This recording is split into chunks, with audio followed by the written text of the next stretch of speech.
is Sarah Owens, and I am the missions director at Middle Tree Church. Basically what that means is I get to do something I am incredibly passionate about every day.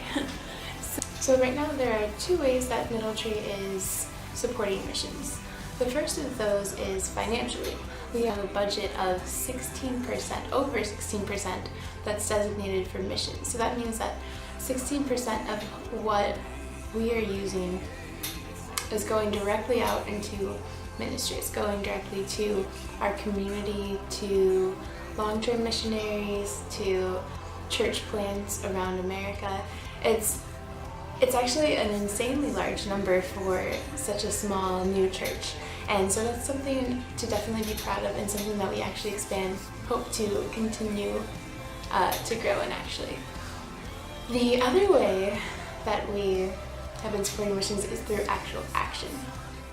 Church-wide outreaches, we've had Convoy of Hope where people are coming in and being helped with a resume so that they can get a job and support their family. And we've done the Easter egg hunts and this huge community outreach to our neighbors.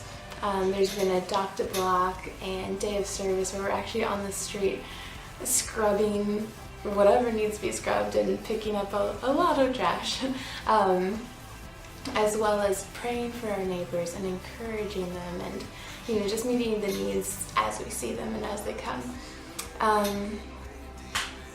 In January we did the missions trip to Los Angeles, which was such a powerful trip, as well as such an amazing really launching pad. It was kind of a catalyst for starting the missions team here in St. Louis.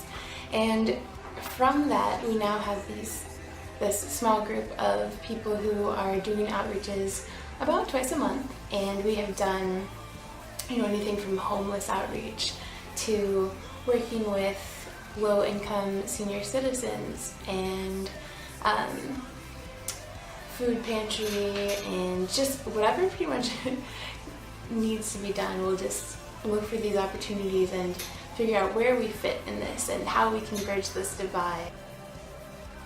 Most recently I was actually just at a outreach today for Kids Jam, and basically what that is going to these very dangerous sites, make a really safe environment that the kids love to be in, and for just a moment of that day can feel safe. And that safety seems like such a simple thing, but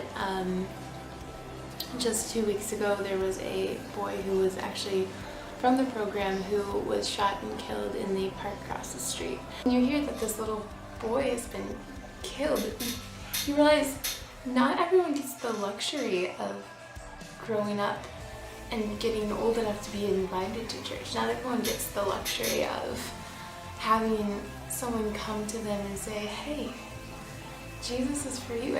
And while that's happening, while there are kids dying in our own neighborhoods just 10 minutes from here, we have to say, what are we doing? What can we do, and how can we be involved? If you want to make a difference in people's lives, we never know how long anyone has. We never know how long our own lives are, and we have to make the most of them. And so often we're waiting to find out what our purpose or our calling is, and it's like, okay, God, what am I supposed to do with my life? What do you want me to do? But if you look in the Bible, it's actually really clear. It's not really about what we should do. It's about what is God's plan for humanity? What is His plan for us? And that is to love others and to love God. And it's written out so clearly how we should implement that. And God already has a plan, a huge plan for us. And we just have to get out there and actually do it. We can't just sit around waiting for, the ground to shake and God's voice to tell us, okay, this is your career path, and maybe that will happen to you and that would be great, but until then, don't sit around waiting. You gotta go out there and talk to these kids and talk to these people who are needing this hope so badly.